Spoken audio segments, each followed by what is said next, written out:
My ex-wife and her lawyer lover took everything in the divorce. All three houses, the cars, $8 million in assets, even custody of my grown children. "You lost," she declared with a smile. It was a smile I will never forget. "You have nothing left."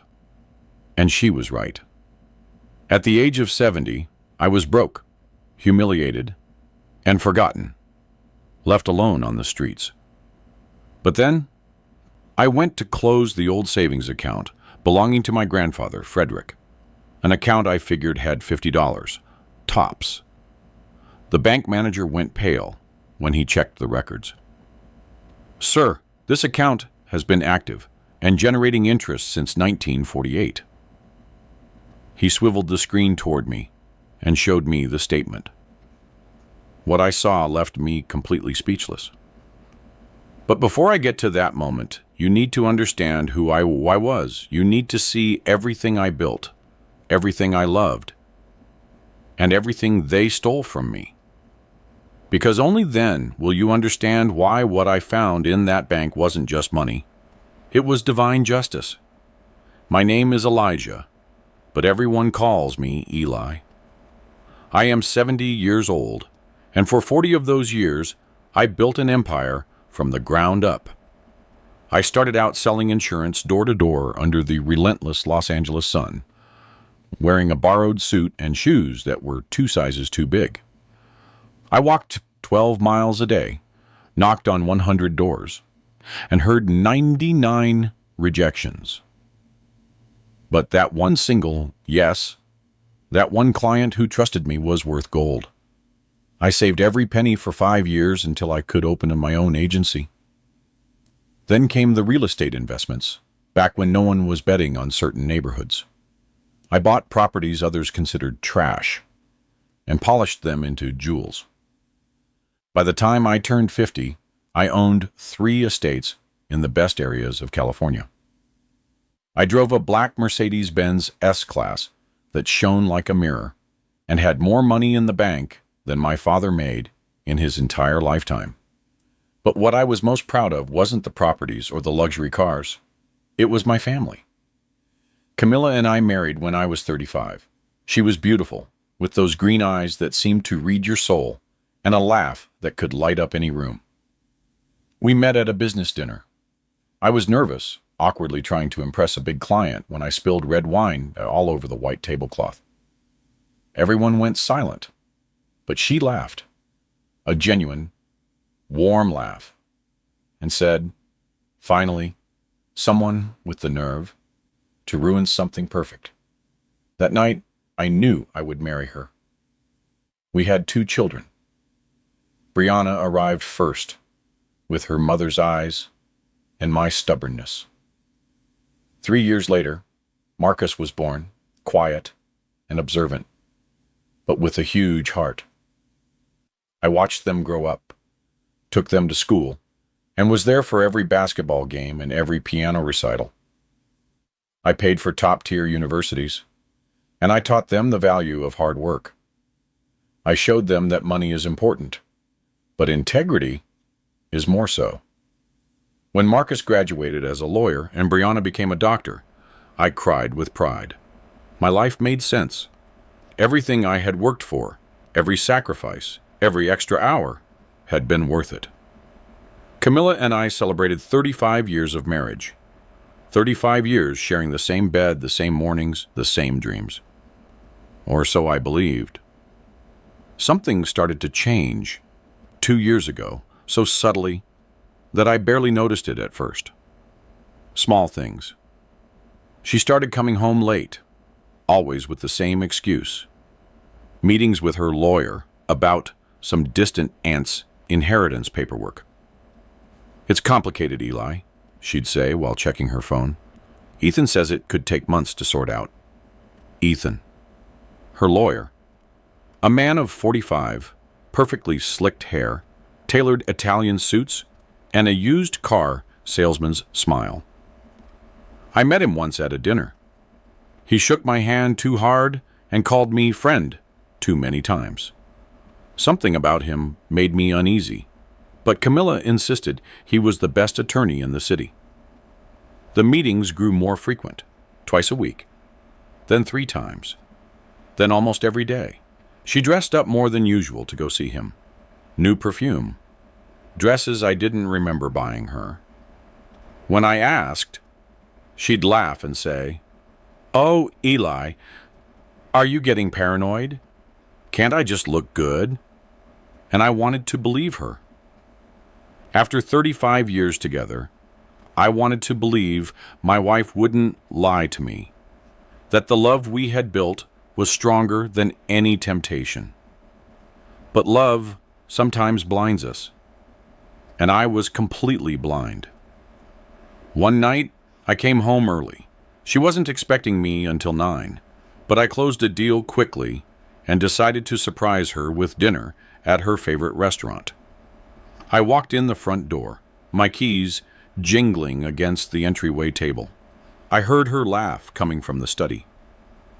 That laugh I knew so well, but it sounded different, more intimate, more complicit.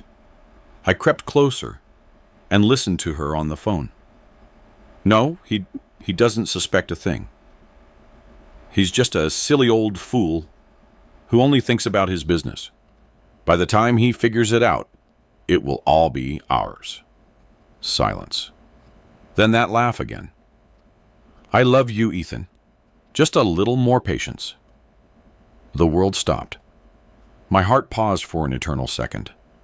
I wanted to rush in, confront her, and scream. But something held me back. Maybe it was survival instinct, or maybe it was the fear of confirming what I had just heard. I backed away silently, left the house, and drove aimlessly for hours. The city lights blurred through the tears. I couldn't stop. 35 years of my life given to a woman who was now conspiring to steal everything from me. That night, I slept in a cheap motel. I couldn't go back home. I couldn't look her in the eyes knowing what I knew. The next day, I hired a private investigator. It cost a fortune, but I needed proof. I needed to know how long this had been going on, how deep the betrayal ran. The results came 3 weeks later. Photos of Camilla and Ethan entering hotels together, records of calls that lasted hours, emails where they planned every detail of how to take everything from me. Ethan, the brilliant lawyer, had found legal loopholes, technicalities, ways to make me look like the villain. And Camilla, my wife, the mother of my children, helped him with every intimate detail of our finances, our properties, and my life. I confronted Camilla one Monday morning. I placed the photos on the breakfast table while she sipped her coffee. She went pale for a second, just 1 second. Then she smiled. That cold smile I'd never seen before. "So what are you going to do, Eli? Divorce me? Go ahead. Ethan already has everything prepared." And she was right, because what I didn't know was that the trap was already set. The most brilliant lawyer in the city, against a 70-year-old man who trusted in justice. I didn't stand a chance. The divorce proceedings began 3 days after that conversation. Camilla moved out of the main house that same afternoon, taking only 1 suitcase, as if she were the victim in all this. Neighbors saw her leave with tears in her eyes, playing the role of the abandoned wife to perfection. I stayed in that enormous house, surrounded by silence and the ghosts of what my family once was. The walls seemed to judge me. Every photo of our happy years became a cruel mockery. But the worst part wasn't losing her. The worst part was what came next. Ethan moved like a shark that smells blood in the water. The divorce petition reached my hands a week later, and when I opened it, I couldn't believe what I was reading. Camilla accused me of emotional abuse, financial control, and manipulating her for decades. She claimed I forced her to sign documents without reading them, constantly threatened her, and that she lived terrified in her own home. Every word was a perfectly constructed lie, every accusation designed to destroy me. And the worst part, they had witnesses. People I thought were my friends, business associates, even the housekeeper who had worked in my home for 15 years. All of them testified in her favor, all of them lying with a conviction that chilled me to the bone. I hired the best lawyer I could find, an older man with 50 years of experience who assured me that the truth always comes out. "Don't worry, Mr. Hawthorne," he said, patting me on the shoulder. "We have evidence of your good character, your honest work. No judge is going to believe a woman who is clearly lying." But what my lawyer didn't understand was that Ethan wasn't playing fair. He knew every twist and turn of the legal system, every judge, every clerk in every courthouse. He knew exactly what buttons to press and when to press them. On the day of the first hearing, I arrived early in a crisp, tailored suit, with the hope that justice would be on my side. I saw Camilla enter on Ethan's arm, dressed in black, wearing dark glasses, as if she were in mourning. She looked frail, broken, perfectly vulnerable. I, on the other hand, looked exactly what she wanted me to look like: a rich, powerful, intimidating man, the type of man who could abuse his wife without anyone suspecting. The judge was a woman in her 50s, with a severe gaze and an impenetrable expression. She listened to Camilla's case first. Ethan spoke for 40 minutes, painting me as a monster. He described supposed nights of terror, screaming, and threats. He talked about how I controlled every dime Camilla spent, isolated her from her family, and made her feel insignificant. When it was my turn to speak, my lawyer presented our evidence: photographs of happy family vacations, testimony from neighbors who never heard a single shout, and bank records showing Camilla had full access to our accounts. But every time we presented something, Ethan had a response. "The photographs are staged, Your Honor. My client was smiling in public because she was afraid of the consequences. The neighbors never heard anything because the abuse was psychological, not physical. And yes, she had access to the money, but only under the constant supervision of her husband. Everything he said sounded convincing, professional, and rehearsed. And I could see in the judge's eyes that she was starting to believe him." The hearing ended without a resolution. The judge said she needed time to review all the evidence and would schedule a new date. I left that courthouse feeling the floor move beneath my feet. My lawyer tried to calm me down, saying these things take time, that we had to be patient.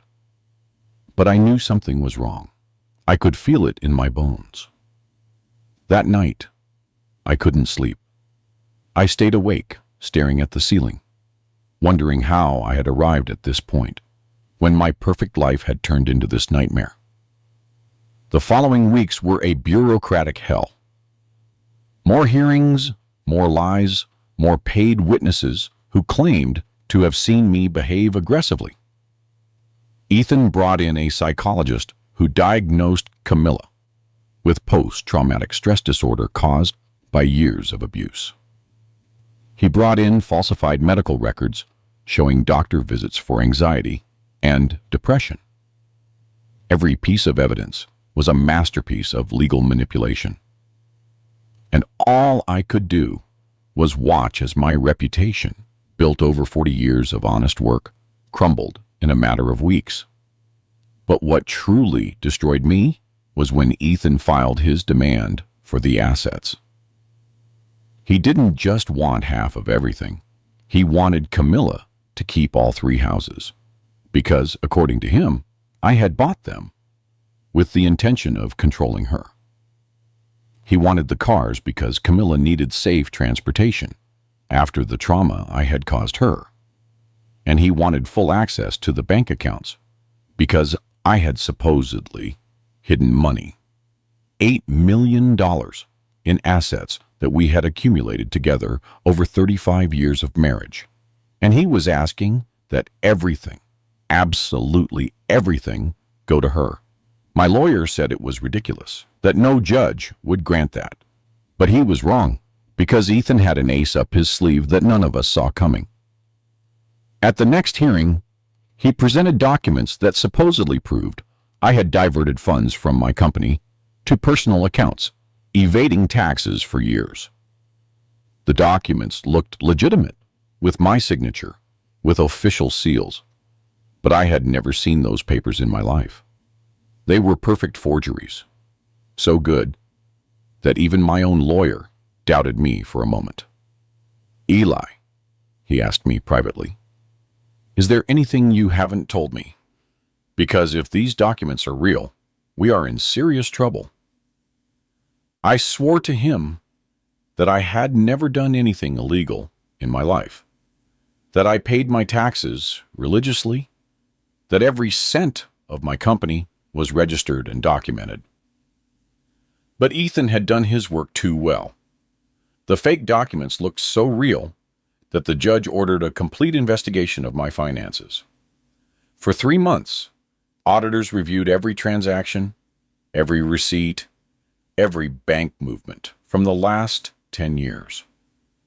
And although they found nothing illegal, the damage was already done. My reputation was destroyed. The local papers published articles about the businessman accused of fraud and abuse. Clients canceled contracts. Business partners stopped returning my calls. My name, which had once opened doors, now slammed them shut. And then came the worst of all. Brianna and Marcus, my children, my babies, sided with their mother. Camilla filled their heads with lies. She told them I had been an absent and controlling father, that she had suffered in silence for years to protect them. And they believed her. Or perhaps they didn't believe her, but money speaks louder than blood. Camilla promised them part of the inheritance if they testified in her favor. And they did. My daughter, the doctor, who studied with my money, stood up in front of the judge and said that I was emotionally distant, that I never showed her real love. My son, the lawyer who should understand how legal manipulation works, declared that he had seen signs of control throughout his childhood. Their words cut through me like knives. Every lie they uttered was a direct stab to the heart. The final hearing arrived on a gray Friday in November. The sky was covered with dark clouds, as if the universe knew what was coming. The courtroom was packed. Camilla and Ethan sat on the other side with barely contained expressions of victory. My children were in the front row, not looking at me. My lawyer was next to me, with a folder that felt terribly thin compared to the mountain of documents Ethan had presented. The judge entered, and we all stood. She sat down and opened her folder and began to read the verdict in a monotonous voice that betrayed no emotion. After reviewing all of the evidence presented, this court determines that Ms. Camilla Rourke is entitled to the entirety of the marital property due to proven emotional and financial abuse. My heart stopped. All 3 residences will be transferred to her name. I felt like I couldn't breathe. The vehicles, the bank accounts, and all assets valued at approximately $8 million will remain in her custody. My hands began to tremble. Furthermore, the custody of the minor children. But Brianna and Marcus were adults. What was she talking about? Pardon, I correct. This court recommends that the adult children maintain distance from the defendant until he completes mandatory psychological treatment. The judge continued reading, but I no longer heard words, only a constant ringing in my ears. My lawyer placed a hand on my shoulder, but I shrugged it off. I didn't want comfort. I didn't want compassion. I just wanted to wake up from this nightmare. When the judge finished reading, she struck her gavel against the table. The sound resonated in the room like a gunshot. Court is adjourned. It was over. 40 years of work, of sacrifice, of building an honest life, erased in an instant by the signature of a judge who never bothered to know the truth. I remained seated as everyone stood up. I watched Camilla walk toward the exit on Ethan's arm. Before crossing the door, she turned and looked straight into my eyes, and then she smiled. It wasn't a subtle or nervous smile. It was a wide, triumphant smile, full of pure venom. Ethan whispered something in her ear, and she laughed. That laugh sliced through the silence of the room like a knife. And in that moment, I knew this had never been about love or pain.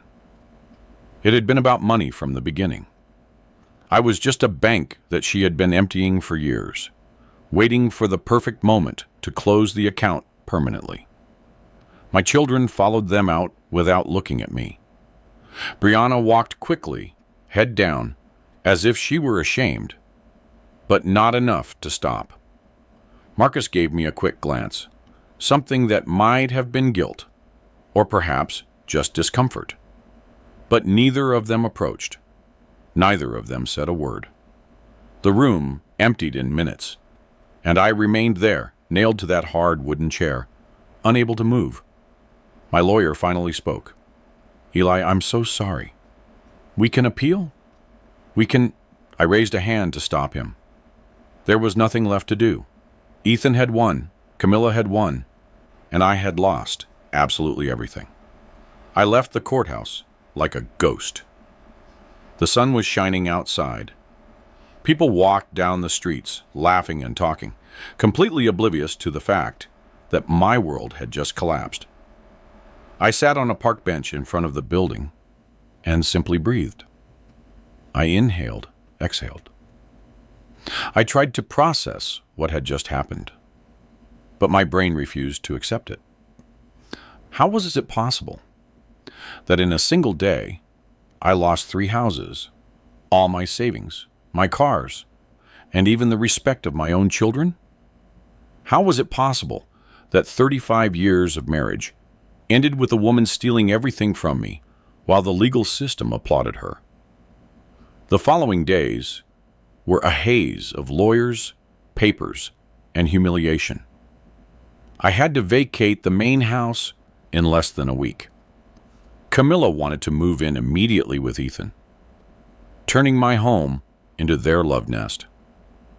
I packed my belongings into cardboard boxes that smelled of dampness. 40 years of life reduced to 12 boxes. Clothes, a few books, photographs I didn't want to look at but couldn't throw away. The rest, the furniture, the artwork, the memories, all stayed. Everything was hers now. The day I left, I didn't look back. I couldn't.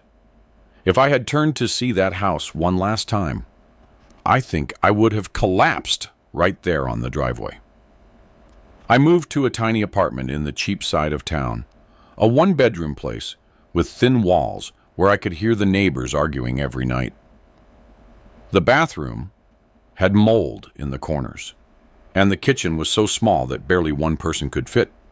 But it was the only thing I could afford, because it turns out that when you lose $8 million in a divorce, you also lose access to credit, to loans, to any kind of financial help.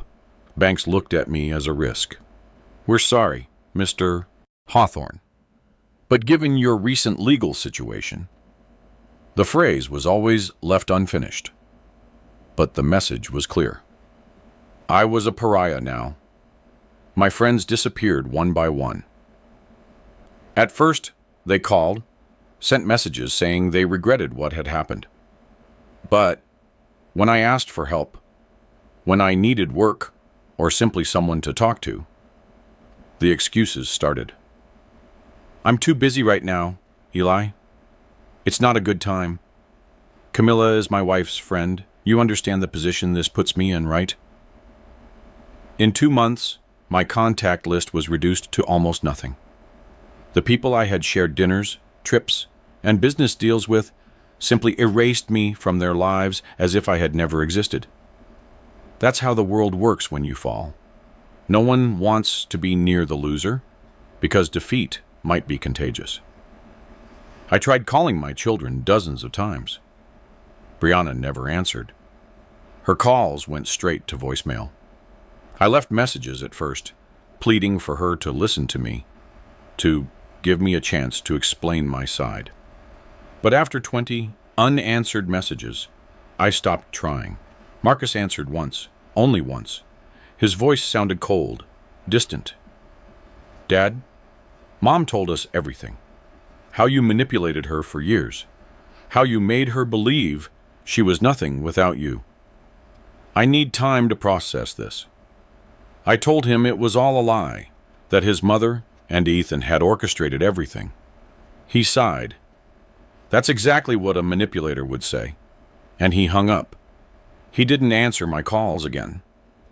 The nights were the worst. I sat in that miserable apartment with the sound of police sirens in the distance and neighbors fighting through the walls, wondering how I had gotten here. At 70 years old, after a lifetime of hard work and correct decisions, I was completely alone. No family, no friends, no money, no purpose. There were nights when I considered just giving up, stopping the fight, accepting that this was my life now, and that there was no way to change it. But something inside me, a last vestige of pride or perhaps simple stubbornness, refused to surrender completely. I looked for work, but no one wanted to hire a 70-year-old man with a recent legal scandal. You're overqualified. We're looking for someone younger. Your personal situation is complicated. Translation: you're old, problematic, and a risk. I ended up taking odd jobs, minor repairs for neighbors, moving furniture. Once, I spent an entire weekend painting a house for $200. I, who had managed million-dollar contracts, was now earning pennies doing manual labor that wrecked my back and knees. But I needed to eat. I needed to pay the rent for that hole I called home. One day, 3 months after the divorce, I was walking downtown when I saw Camilla and Ethan. They were leaving an expensive restaurant, the kind of place where we used to celebrate anniversaries. She wore a red dress I had never seen before. Jewelry glittered in the sun. Ethan held her by the waist, possessive, proud. They looked happy, radiant, living the perfect life with my money, in my houses, driving my cars. I hid behind a pole so they wouldn't see me, not out of fear, but because I couldn't bear the thought of them seeing me like this, destroyed, broken, defeated. That night, I hit rock bottom. I sat on the floor of my apartment, surrounded by bills I couldn't pay, and cried. I cried like I hadn't cried since I was a child.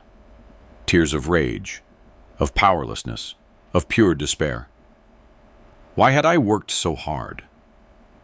To end up like this, alone and ruined, while the people who betrayed me enjoyed the fruits of my labor? It wasn't fair. None of this was fair. But justice, I learned that night, it is not something the world owes you. It's something you have to fight to achieve. The next day, while organizing the few belongings I had left, I found an old box buried at the bottom of the closet. It belonged to my grandfather, Frederick. He had died when I was 20, but before he left, he had given me a few things: old papers, yellowed photographs, and a notebook where he wrote down his thoughts. I opened the box for the first time in decades, and the smell of old paper hit me. There was a photograph of him and my grandmother on their wedding day. They looked so young, so full of hope.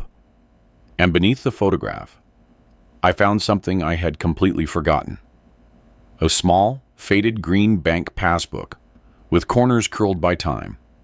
I opened it curiously. It was a savings account from the First National Trust that my grandfather had opened in 1948. I looked at the numbers written by hand in faded blue ink. The last recorded deposit was $50 in 1952. After that, nothing. The account had been forgotten for over 70 years. It was probably closed or inactive. But something clicked in my head, a tiny spark of curiosity amid all my despair. What if the account still existed? What if there was something in there, even if it was just those $50? It wasn't much. But in my current situation, $50 meant food for a week. I decided to go to the bank the next day. I had nothing to lose. The First National Trust still existed, though it was now part of a larger chain. The nearest branch was 40 minutes away by bus. I put on my only suit, the same one I had worn to the trial, now wrinkled and with a coffee stain I could never quite remove. I took the passbook and left early in the morning. The bus ride was long and filled with people going to jobs they hated. I arrived at the bank at 9 in the morning. It was a modern building, all glass and steel, very different from the old branches I remembered from my youth. I walked in with the passbook tightly held in my sweaty hand. The receptionist looked at me with that professional smile they give you when they assume you're not important. "How can I help you?" I showed her the passbook. "I need to verify if this account still exists." She took it, frowned at the date, and asked me to wait. I sat in one of those uncomfortable chairs in the waiting room, surrounded by people conducting important business while I chased a ghost from 1948. 20 minutes passed, then 30. I started to think I had made a mistake, that this was a waste of time. But then an older man appeared, about 60 years old, with thick glasses and a gray suit. "Mr. Hawthorne?" I stood up. "Yes." "I'm Joseph, the manager of this branch. Could you please accompany me to my office?" There was something in his tone that made me nervous. He didn't sound like someone about to tell me the account was closed. He sounded like someone who had just seen something he didn't expect. We walked in silence down a marble-floored hallway to his office. He closed the door behind us and gestured for me to sit. He sat down in front of his computer and started typing. His face was pale. "Mr. Hawthorne," he said without looking at me, "do you have any identification that proves your relationship with Frederick Hawthorne?" I pulled out my ID. My last name was Hawthorne. Frederick had been my paternal grandfather. Joseph checked my documents, then looked back at the screen. He took a deep breath. "Sir, this account exists. It is active and has been generating compound interest since 1948. The world stopped. "What?" My voice came out as a whisper. Joseph swiveled the screen toward me, and then I saw it, the account balance. My eyes scanned the numbers once, twice, 3 times, unable to process them. It couldn't be real. It simply couldn't be real. $127 million. The room began to spin. I felt like I couldn't breathe. That can't be right. My voice trembled. Joseph nodded slowly. "I verified it 3 times. Your grandfather deposited $50 in 1948. The account was never closed.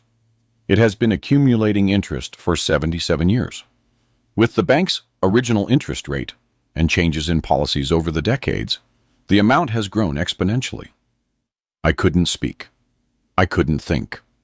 $127 million. And forgotten account? a piece of green paper that had been stored in a box for decades while I struggled, worked it, and built an empire from scratch. And all that time, this fortune had been silently waiting for me. "There's something else," Joseph said.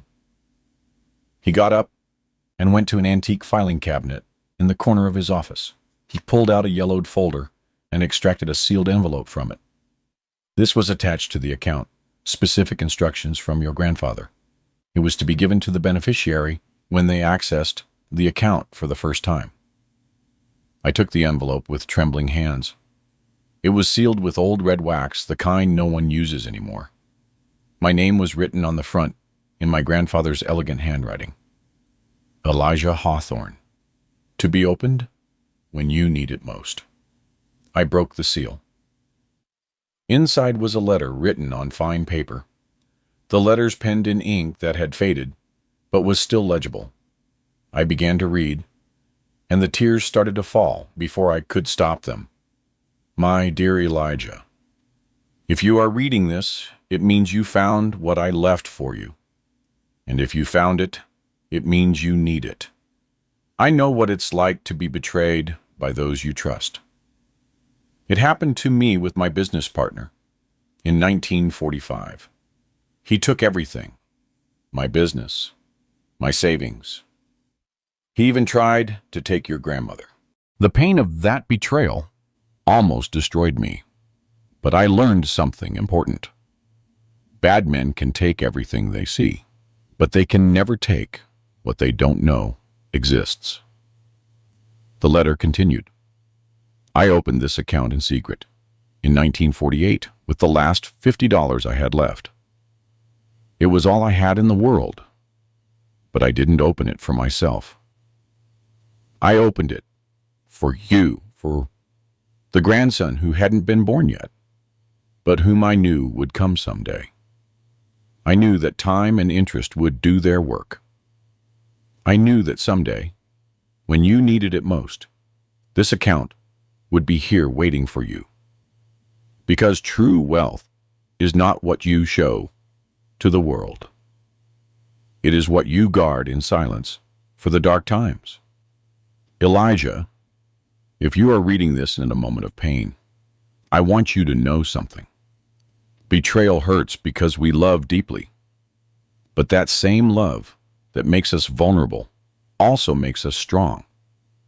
Do not let bitterness consume you. Use this money not to seek revenge, but to rebuild yourself. Use your pain as fuel, not as poison.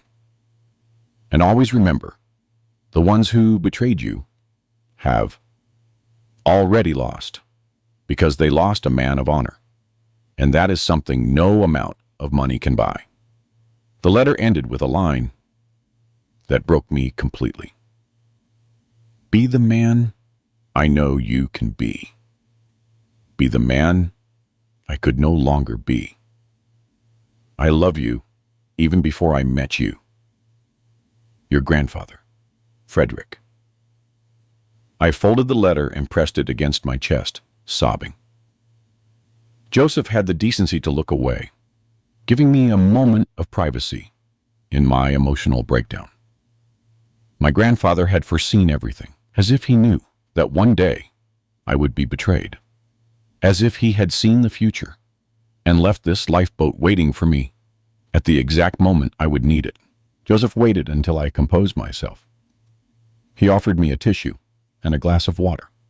"Mr. Hawthorne, we'll need to process some documents to transfer the funds to an active account in your name. For an amount of this size, the process may take a few days. I would also recommend hiring a financial advisor and probably an attorney to handle the legal aspects." An attorney. The word made me smile bitterly. I had had enough of attorneys. But Joseph was right. I needed to protect this. I needed to ensure that no one, especially Camilla and Ethan, could touch this money. "Is there any way to keep this confidential?" I asked. Joseph nodded. "Absolutely. Banking privacy laws are very strict. No one will know about this account unless you reveal it." and I would strongly advise you not to do so until you have all the necessary legal protection. It was exactly what I needed to hear, because in that moment, holding my grandfather's letter and looking at the bank statement that would change my life, I understood something fundamental. This wasn't just a second chance. It was an opportunity to serve justice the right way. I left the bank 3 hours later with a folder full of documents and a secret that weighed more than any fortune. $127 million. The figure swirled in my head like a whirlwind. I walked the streets aimlessly, trying to process what had just happened. People passed by me, completely unaware that the old man in the wrinkled suit walking among them had just become a multimillionaire. I was surreal. Just 24 hours earlier, I was figuring out how to pay the next month's rent. Now, I had more money than I could spend in several lifetimes. But something in me had changed. I didn't feel euphoria. I didn't feel the urge to celebrate or to spend. I felt something much deeper and darker. I felt clarity. For the first time in months, my mind was completely clear. And in that clarity, I understood exactly what I had to do. Camilla and Ethan had taken everything from me because they thought I had nothing left to lose. They were wrong. And now, I was going to show them just how expensive it is to underestimate a man who has hit rock bottom and found gold instead of darkness. The first thing I did was move, not to an ostentatious mansion or a luxury penthouse. That would have drawn attention. I moved to a modest but respectable apartment in a quiet neighborhood. 2 bedrooms, clean, with good natural light. Nothing that screamed money. I bought simple furniture, normal clothes, and kept my old car. Because the most important lesson I learned from my grandfather was this: true wealth is invisible. And I needed to be invisible while I prepared my next move. I hired an attorney, but not just any attorney. I researched for weeks until I found the best specialist in legal fraud and professional malpractice in the state, a man named Robert Bob Kingsley. With an impeccable reputation and a 92% success rate in cases against corrupt lawyers. He was expensive, charging $500 an hour, but now I could afford him. We met in his office, a sober place with walls full of degrees and awards. I told him my entire story, every detail of the divorce, every lie, every falsified document. Robert listened in silence, taking occasional notes. When I finished, he leaned back in his chair and looked at me with a serious expression. Mr. Hawthorne, what you're describing to me is a clear case of legal malpractice and possible fraud. If we can prove that the attorney, Ethan Vance, falsified documents and manipulated the judicial process, not only could we reverse the divorce, but he would face criminal charges. I nodded. That's exactly what I want. But I need this to be done quietly. No one can know I have resources until the time is right. Robert smiled for the first time. I understand perfectly. And coincidentally, I have a few contacts who could help us. Over the next few weeks, Robert set in motion a silent but relentless machine. He hired a top-level private investigator, someone who knew how to get information without leaving a trace. The investigator started following Ethan, reviewing his past cases, and talking to former clients. And what he found was better than I had expected, much better. It turned out I wasn't Ethan's only victim. Over the last 10 years, he had manipulated at least 7 other divorce cases using similar tactics: falsified documents, paid witnesses, and fabricated evidence. He always got away with it because his victims ended up so financially and emotionally destroyed that they had no resources to fight back. But we had resources, and more importantly, we had patience. The investigator compiled testimonies from those other victims. Some agreed to speak when they learned that someone was finally coming after Ethan. Others were afraid, but with time and the guarantee of legal protection, they began to open up. We also found something interesting about Camilla. It turned out that she and Ethan had been planning this for more than 3 years. Emails, text messages, call records, everything meticulously saved on servers they thought no one would check. The investigator was good at his job, very good. He gained illegal access to records that showed suspicious money transfers, secret meetings, and even photographs of them together dating back long before I suspected anything. The evidence was overwhelming, but Robert advised me to wait. We have to build an airtight case. If we move too fast, Ethan could destroy evidence or flee. We need every piece in place before we strike. So I waited. And while I waited, I did something else. I began to rebuild my relationship with my children, but not in the obvious way. I didn't call them begging for forgiveness or trying to buy their affection. Instead, I hired a different investigator to find out what was happening in their lives. I discovered that Brianna was having trouble at work. A superior was harassing her, and she didn't know how to handle it without risking her career. Marcus had invested in a business that was failing and had debts he couldn't pay. Camilla, of course, wasn't helping them. She was too busy spending my money with Ethan. So I did something they would never expect. I helped my children anonymously. Through legal intermediaries, I made sure that Brianna's superior was investigated and eventually fired. It wasn't difficult. The man had a history of harassment that the company had ignored. He just needed someone to bring it to light. For Marcus, it was more complicated. His business needed a significant capital investment to survive. So I created a shell company and offered him exactly that. He never knew that the silent investor who saved his business was his own father. The investigator kept me informed of their reactions. Brianna was relieved and confused by her sudden good luck. Marcus was grateful, but suspicious of why anyone would invest in his small company. But neither of them connected the dots back to me. 6 months passed.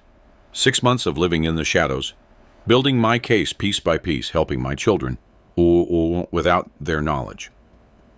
And during that time, I watched Camilla and Ethan enjoy their victory. They moved into my largest house, the one with the ocean view. They hosted lavish parties, traveled to Europe, and posted photos on social media showing their perfect life. And every photo, every fake smile, every display of stolen wealth only strengthened my resolve. Robert finally called me to his office. "We're ready," he said with a smile that let me know the news was good. He spread a thick folder across his desk. "We have enough evidence to prosecute Ethan for fraud, falsification of documents, and legal malpractice in 8 different cases, including yours. We also have proof that Camilla was an active accomplice in your specific case, which makes her vulnerable to criminal charges." I opened the folder. There were hundreds of pages. Emails where Ethan and Camilla planned every detail of how to destroy me, to testimonies from witnesses admitting they had been paid to lie, forensic analyses of the documents Ethan had presented as evidence, showing the signatures had been forged. "What's next?" I asked. Robert leaned back in his chair. "We present all of this to the district attorney. With this amount of evidence, they will issue arrest warrants. Simultaneously, we file a motion to annul your divorce based on procedural fraud. The judge will have no choice but to grant a hearing, and when that happens, everything they took from you will be returned. The houses, the cars, the money, everything." I smiled for the first time in almost a year. I smiled with true satisfaction. "How long will it take?" Robert looked at his calendar.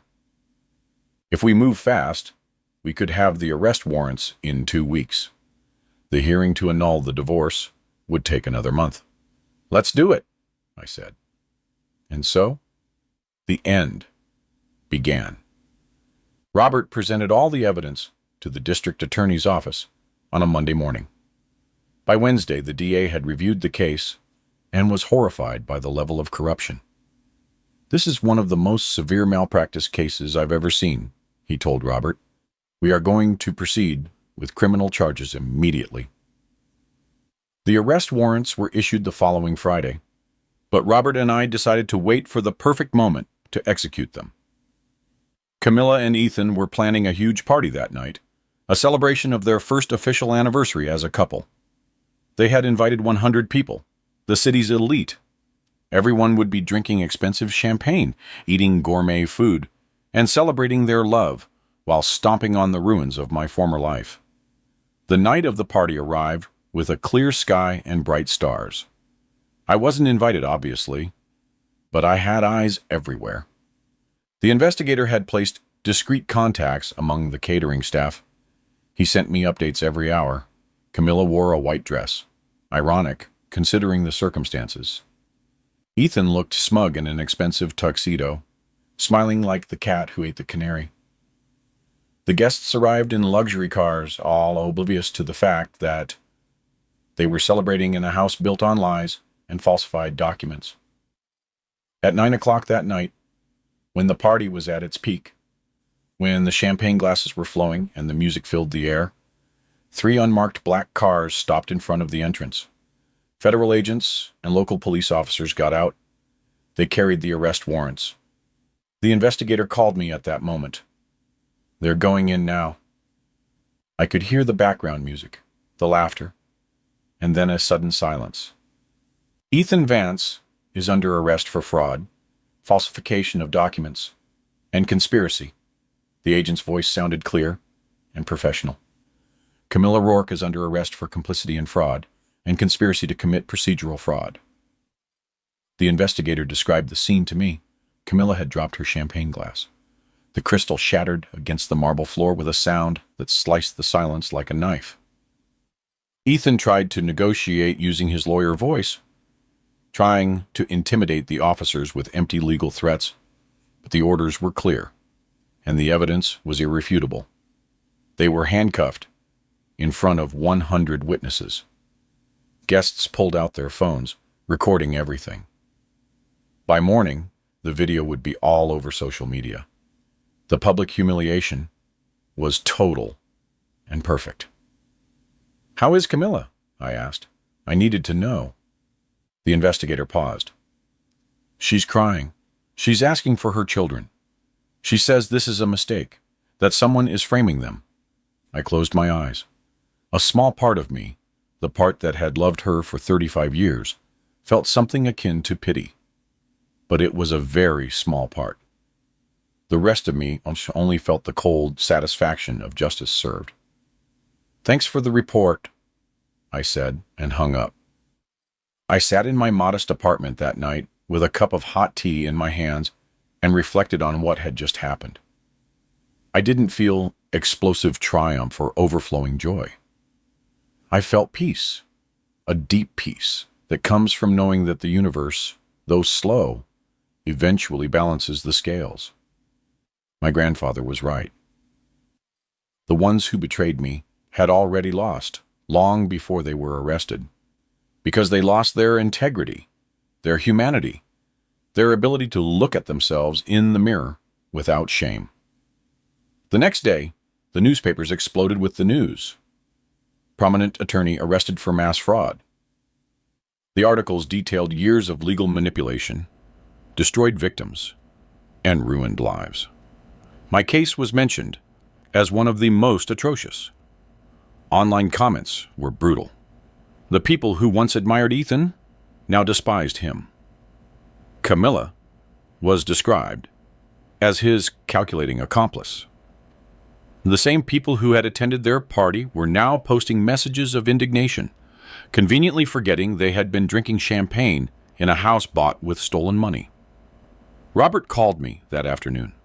"The hearing to annul the divorce is scheduled for 3 weeks from now." With the arrests and all the evidence we have, it's virtually a done deal. You'll get everything back. I thanked him for his work and hung up. But recovering my material possessions wasn't my priority. There was something much more important I needed to recover: my children. That night, Brianna called me. It was the first time I had heard her voice in almost a year. She was crying. "Dad, I saw the news. I didn't know. Mom told us so many things, and we believed her." Her voice broke. I didn't interrupt her. I let her cry. I let her process. I let her feel the weight of what she had done. When she finally calmed down, I spoke softly. "Brianna, your mother manipulated you just like she manipulated me. I don't blame you. You were her children, and you wanted to believe her. I would have done the same thing in your place." She sobbed louder. "We were so cruel to you. We turned our backs on you when you needed us most. How can you forgive us?" I closed my eyes. "Because I love you, and real love forgives, even when it hurts. But I need you to understand something. Forgiveness doesn't mean everything goes back to the way it was before. We'll have to rebuild our relationship from scratch, and that will take time." Marcus called me an hour later. His tone was different from Brianna's. There was shame, but also something else. Respect. "Dad, the investor who saved my business? That was you, wasn't it?" I didn't answer directly. "Does it matter who it was?" He paused for a long time. "Yes, because it means that even when we turned our backs on you, when we abandoned you at your worst moment, you kept taking care of us. Not because you expected anything in return, but because that's what real fathers do." His voice broke. "I'm sorry, Dad. God, I am so sorry. I told them both that we would see each other soon, that we would talk about everything calmly, but that now I needed time to process my own healing." They understood, or at least they said they understood. Time would show if they truly did. The hearing to annul the divorce arrived faster than expected. The courtroom was the same one where I had lost everything a year ago, but this time I was different. I walked in with my head held high, wearing a new, well-pressed suit, with Robert at my side, carrying 3 thick folders of evidence. The judge was different, an older woman with a wise gaze, who reviewed the case with meticulous care. Camilla and Ethan were not present. They were still in jail, awaiting trial. Their defense attorneys looked defeated before the hearing even began. They knew they had no case. Robert presented all the evidence: the falsified documents with forensic analyses, the testimonies of witnesses admitting they had been paid to lie, the emails where Camilla and Ethan planned every detail, and Ethan's previous victims testifying about identical tactics. The judge listened to everything in silence, her expression growing sterner with each piece of evidence. When Robert finished, the judge removed her glasses and looked directly at us.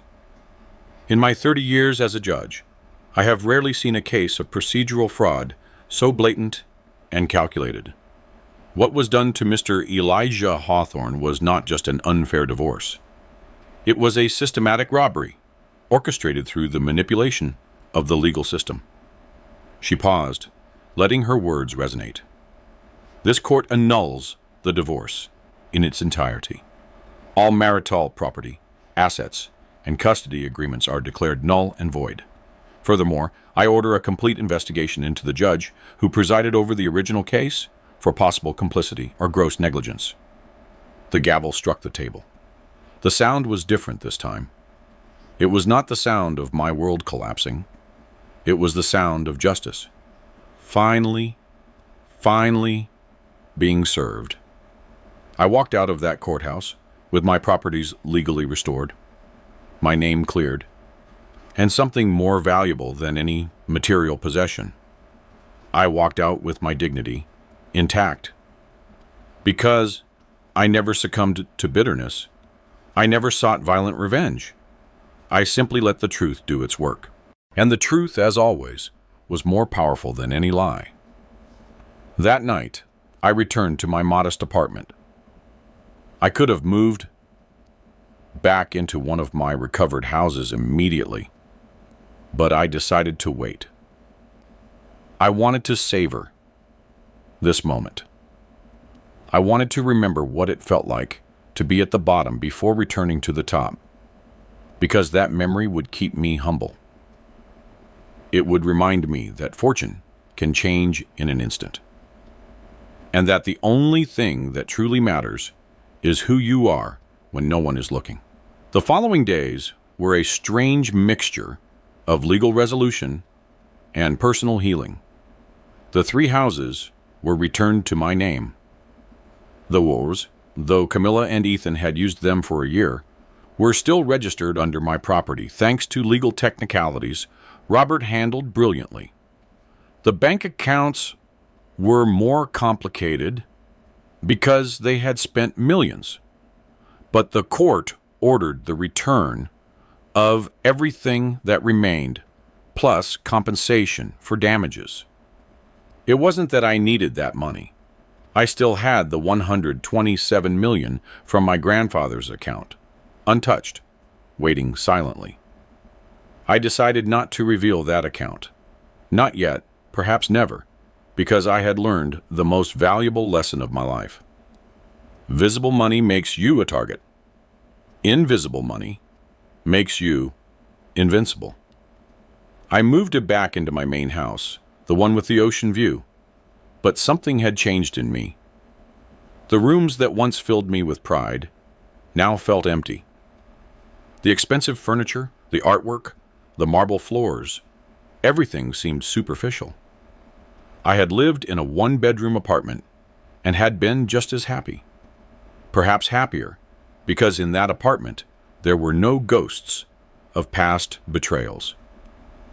I hired a deep cleaning company, not just to clean physically, but symbolically. I wanted to erase every trace of Camilla and Ethan from that space. I donated the furniture they had used.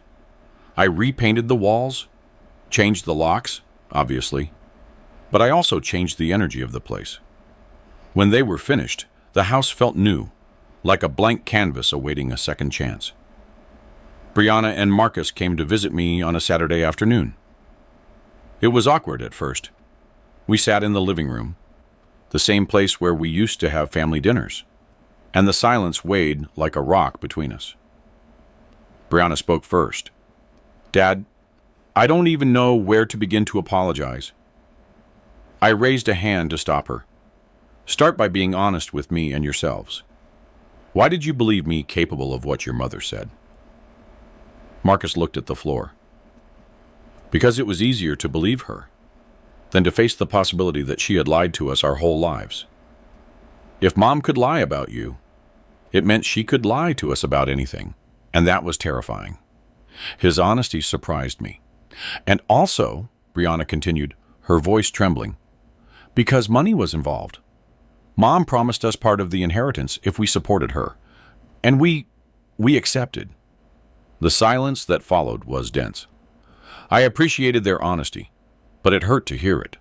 My own children had sold me out for money. "And now?" I asked. "Now that you know the truth, how do you feel?" Brianna started to cry. "I feel dirty, like I betrayed everything you taught me about integrity. You paid for my college, my medical residency. You supported me every step of the way, and I turned my back on you for a check I didn't even need." Marcus nodded. "Me too. And the worst part is that you kept helping us even when we abandoned you. The investigator confirmed it for me. It was you who saved Brianna's business with that superior. It was you who invested in my company." I looked at both of them. My imperfect children, selfish in their moment, but finally able to face their mistake. "I forgive you I said simply. But forgiveness doesn't mean everything goes back to the way it was before. We will have to rebuild trust, and that will take time, maybe years. Are you willing to do that work? They both nodded, and tears in their eyes. Whatever it takes, Marcus said. However long it takes, Brianna added. And so, the slow process of family healing began. It wasn't easy or fast. There were difficult conversations, awkward silences, and moments where the pain of the past resurfaced like an unexpected wave. But gradually, week after week, we began to find a new rhythm. Meanwhile, the criminal case against Camilla and Ethan moved forward. The DA had built a solid case, with the 8 previous victims testifying. The media covered every detail of the trial. Ethan tried to negotiate a guilty plea in exchange for a reduced sentence, but the DA rejected the offer. They wanted a full trial, a public example of what happens when lawyers corrupt the system. The trial lasted 3 weeks. I attended every day of testimony, not for revenge, but for closure. I needed to see it through, to see justice work as it should have from the beginning. Camilla looked different at the trial. No expensive makeup, no designer dresses, just the orange prison uniform that crushed any pretense of glamour. She looked at me once from the defendant's stand. Our eyes met, and I saw something I hadn't expected. Real regret. Not the performative kind that people show to reduce their sentence, but something deeper. The realization that she had destroyed 35 years of shared life for greed and lust. I looked away, not because I hated her, but because I no longer felt anything for her. And that indifference was more definitive than any hate. Ethan, on the other hand, never showed remorse. Even when witnesses described how he had ruined their lives, he remained impassive, arrogant, convinced that his intelligence would save him from the consequences. But cunning intelligence is just a sharp tool in dangerous hands. And the legal system, though slow, eventually cuts those who try to manipulate it. The verdict arrived on a rainy Friday. The jury deliberated for only 4 hours. Guilty on all counts. Ethan was sentenced to 20 years in prison without possibility of parole for the first 10. Camilla received 8 years for complicity. When the judge read the sentences, Ethan finally lost his composure. He shouted that it was unfair, that he had contacts, that this wasn't over. Guards had to forcibly remove him while he continued screaming empty threats. I left the courthouse that day and breathed the fresh afternoon air. The rain had stopped, and the sun was beginning to appear through the clouds. Symbolic, I thought. Robert waited for me on the steps. "Justice served," he said with a satisfied smile. "Justice served," I repeated. But I knew that the real justice hadn't been the prison sentence. It had been the process of keeping my integrity intact while the world collapsed around me. That was the real victory.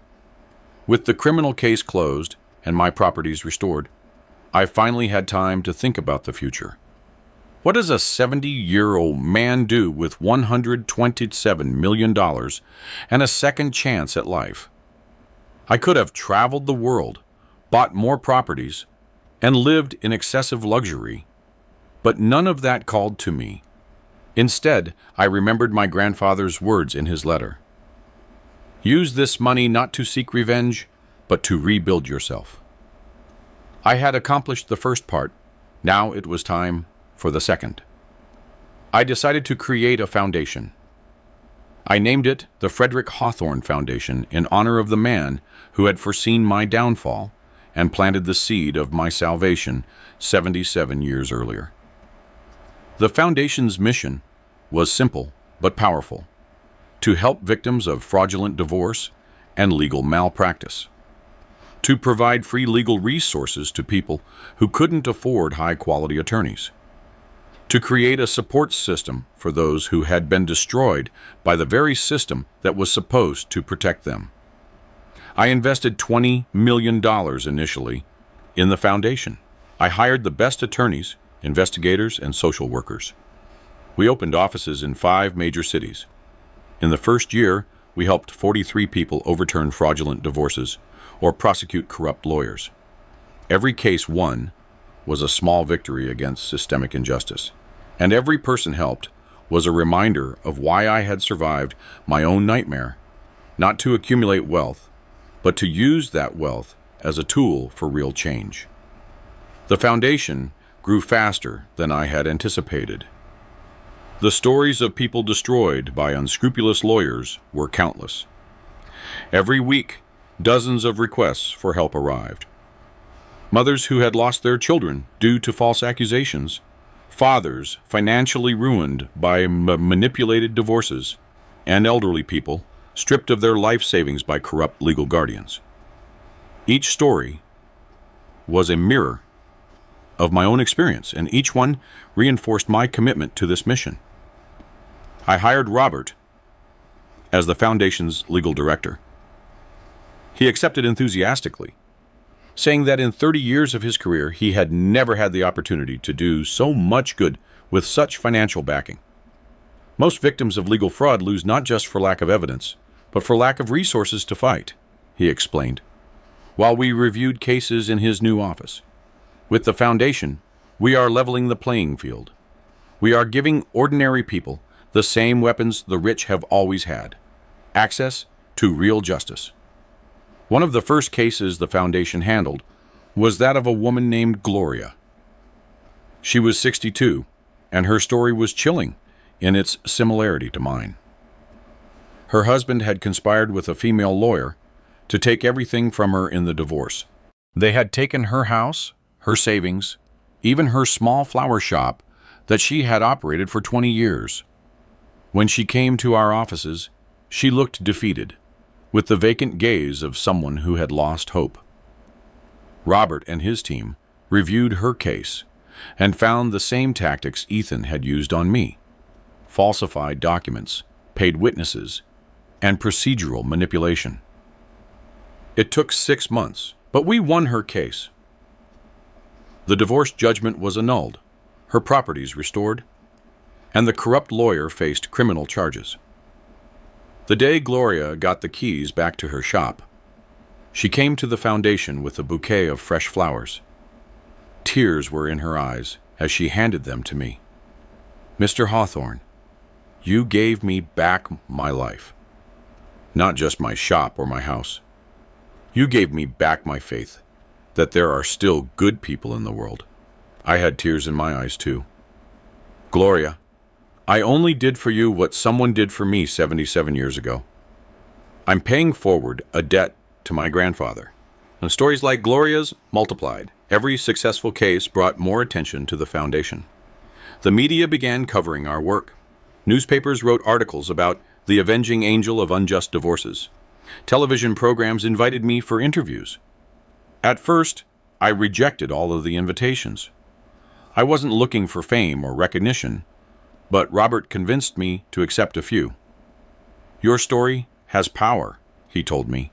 "If you share it, you'll inspire more victims to seek help and put pressure on the legal system to reform." He was right. I accepted an interview on a national news program. The journalist, a serious woman in her 40s, asked me how I felt about Camilla and Ethan now that they were in prison. "I don't feel satisfaction in seeing them incarcerated," I answered honestly. "I feel relief that they can't harm more people, and I feel sadness for the waste of human potential. Ethan could have been a great lawyer helping people.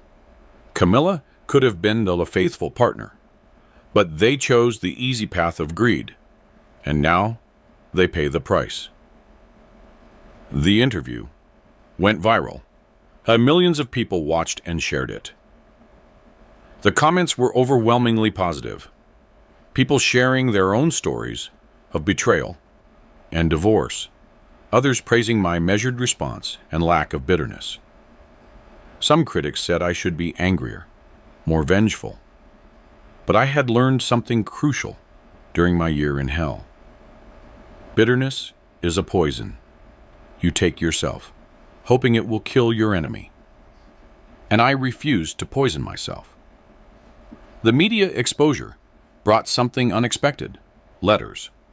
Hundreds of letters from people thanking my work, sharing their stories, and offering donations to the foundation. One particular letter touched my heart. It was from a woman in her 70s who had lost everything in a fraudulent divorce 30 years earlier. "I could never recover," she wrote in shaky handwriting, "but knowing that you are helping others gives me peace. It makes me feel that my suffering was not completely in vain if it inspired someone like you to create this foundation." I replied personally, thanking her for sharing her story and offering support if she still needed it.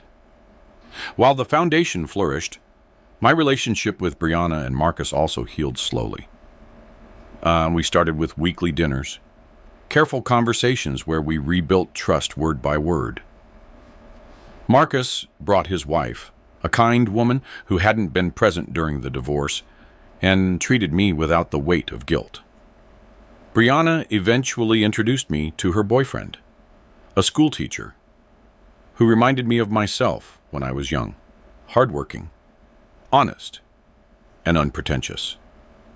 One Sunday, after a particularly pleasant dinner, Brianna asked me a question she had been avoiding. "Dad, how did you survive that year? When you lost everything, when you were alone in that horrible apartment, what kept you going?" I thought carefully before answering. Honestly, there were days when I didn't want to go on. Days when the pain was so great, I just wanted to give up. But then I remembered something my grandfather told me when I was a boy.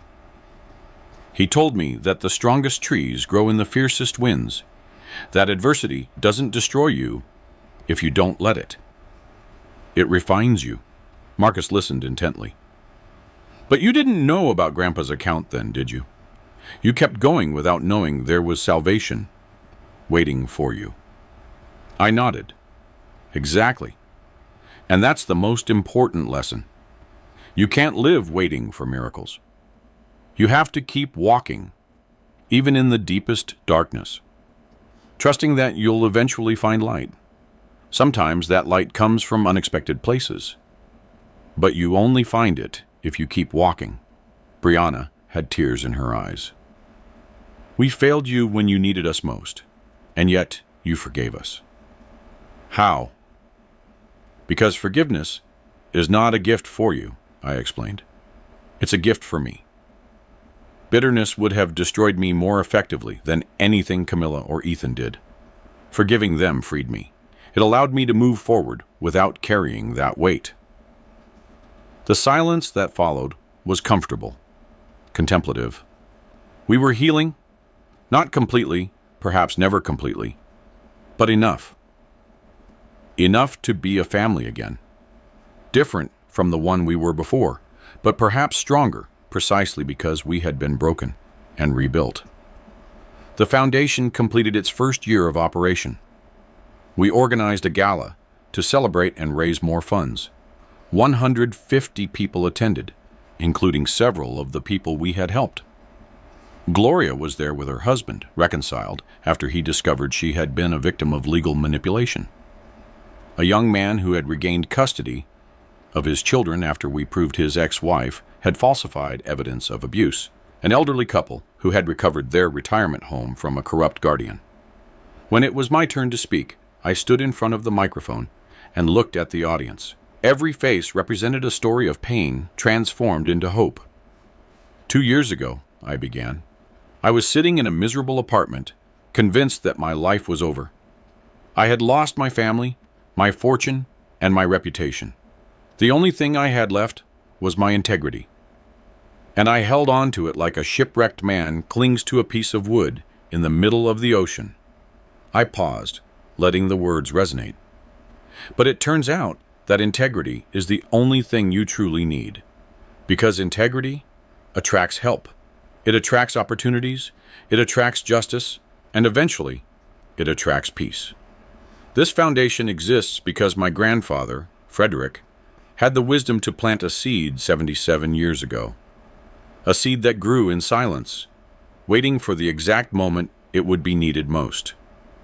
Now, we are planting seeds.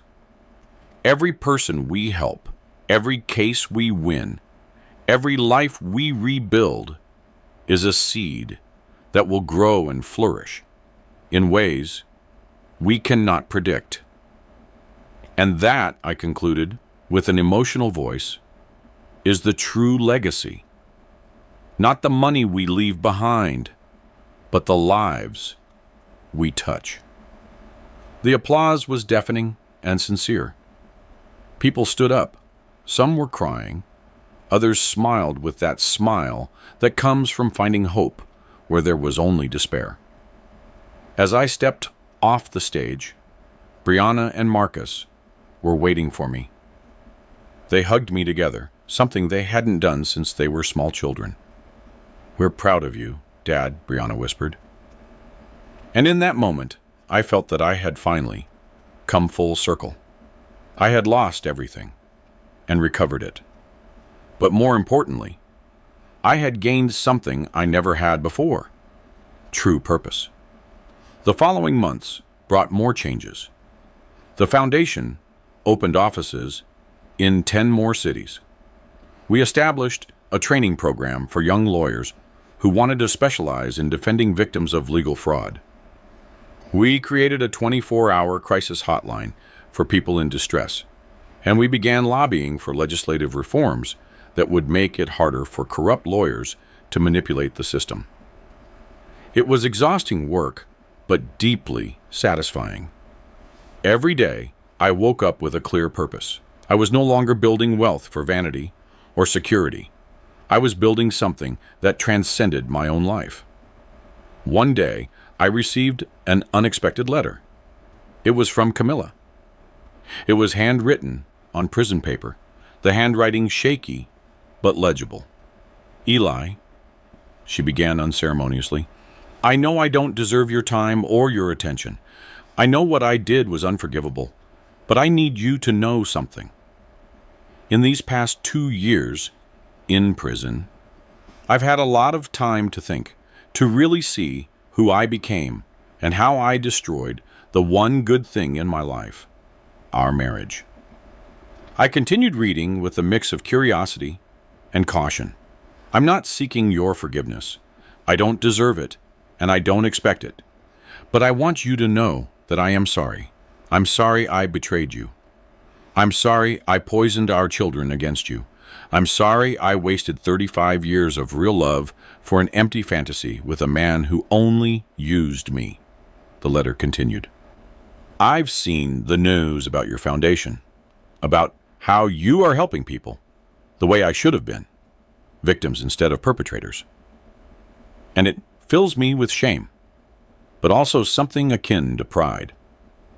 Because even after everything I did to you, you are still the honorable man you always were.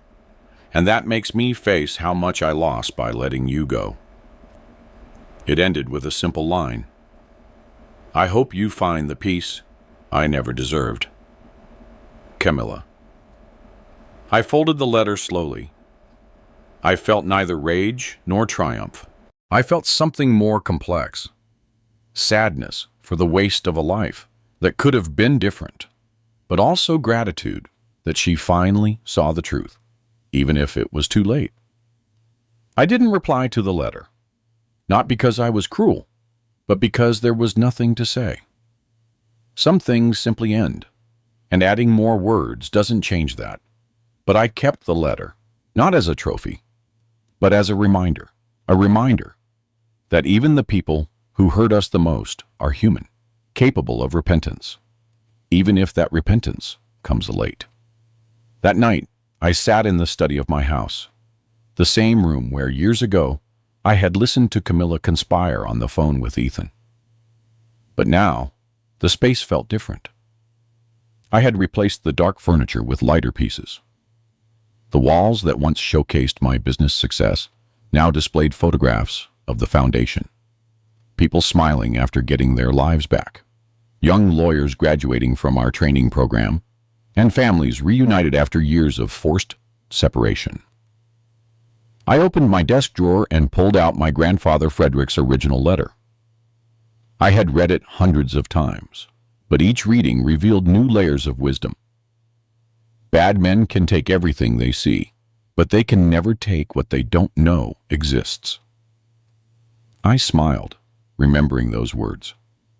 My grandfather wasn't just referring to the hidden money. He was referring to inner strength, integrity, and the ability to stay true to your principles, even when the world conspires against you. Those were the true, invisible riches. I thought about everything that had happened in the past 3 years. The devastating betrayal, the total loss, the miraculous discovery, and the slow rebuilding. And I realized something profound. If I could go back and prevent all the pain, would I? The answer surprised me. No, I wouldn't. Because that pain transformed me from a successful but superficial man into someone with real purpose. It taught me empathy I never had when my life was easy. It showed me who I really was when everything external was taken away. And that lesson was worth more than any amount of money. My phone rang, interrupting my thoughts. It was Robert. Eli, I have news. The governor just signed the reform bill we were pushing. From now on, all divorces with assets over $1 million require independent review by a panel of judges. And any lawyer accused of procedural manipulation will face automatic investigation by the Bar Association. It was a huge victory. Years of lobbying, testimonies, and public pressure had finally paid off. Robert, this is incredible. How many lives do you think this law will save? He paused thoughtfully. Impossible to say, but every life it saves is a life that won't have to go through what you went through, and that makes it invaluable. That night, I hosted a small dinner at my house. Brianna, Marcus, their partners, and a few key members of the foundation team. We cooked together, something we had never done when I was rich and successful. Before, we had chefs and staff. Now we had laughter in the kitchen as Brianna burned the onions and Marcus tried to save the sauce. It was chaotic and perfect. During dinner, I raised my glass. I wanted to make a toast to my grandfather, Frederick, who had the wisdom to plant a seed he wouldn't live to see grow. To the brave people who share their stories of pain to help others. To my children, who had the courage to admit their mistakes and work to make amends. And to all of us, for choosing every day to be better than we were yesterday. The glasses clinked with that crystalline sound that marks important moments. And as I looked at the faces around the table, I realized that this was true wealth. Not the 127 million in the bank, not the houses or the cars, but these human connections, rebuilt after being broken, stronger precisely because they had survived the fracture. After dinner, when everyone had left, I walked out to the ocean view terrace. The moon shone over the water, creating a silver path to the horizon. The salty air filled my lungs. I was 73 years old. I had lived several lives in one. Successful entrepreneur, betrayed husband, ruined man, miraculous heir, philanthropist, and forgiving father. And through it all, I had learned the most important lesson. Time is the greatest ally of the unjustly wronged. Not because it guarantees revenge, but because it guarantees perspective. Time shows you that the people who betrayed you betrayed themselves first. that they lost much more than they took from you. That the real victory is not in watching them fall, but in remaining standing without becoming what they are. I recalled the last words of my grandfather's letter. Be the man I know you can be. And I smiled because I finally understood what it meant. It didn't mean being perfect. It meant being whole. It meant getting up every time you fall. It meant forgiving when it's hardest. It meant using your pain as fuel to help others, instead of as poison to destroy yourself. The ocean continued its eternal rhythm. Waves rolling in and receding, rolling in and receding. Constant, patient, unstoppable. Like justice when it finally arrives. Like love when it's real. Like hope when you refuse to let go. I went inside the house, closed the door behind me, and went to sleep with a clear conscience. Because today, like every day since I found that forgotten account from 1948, I understood something fundamental. My grandfather didn't leave me money. He left me a lesson about patience, about faith, and about believing that even in the darkest moments, there are seeds planted long ago, waiting for the perfect moment to blossom. And those seeds, when they finally grow, don't just save you. They save everyone you touch afterward. That is the true miracle. Not the hidden fortune, but the ability to transform your worst nightmare into your life's greatest purpose. Did you like my story? And which city are you listening from? Let's meet in the comments. If you liked the story, you can support me by sending a super thanks so I can keep bringing more stories like this. Thank you so much for your sweet support. I'm looking forward to your comments on the story. On the screen, you can see 2 new life stories that I highly recommend. There's so much more on my channel. Don't forget to subscribe. See you in the next life story with love and respect.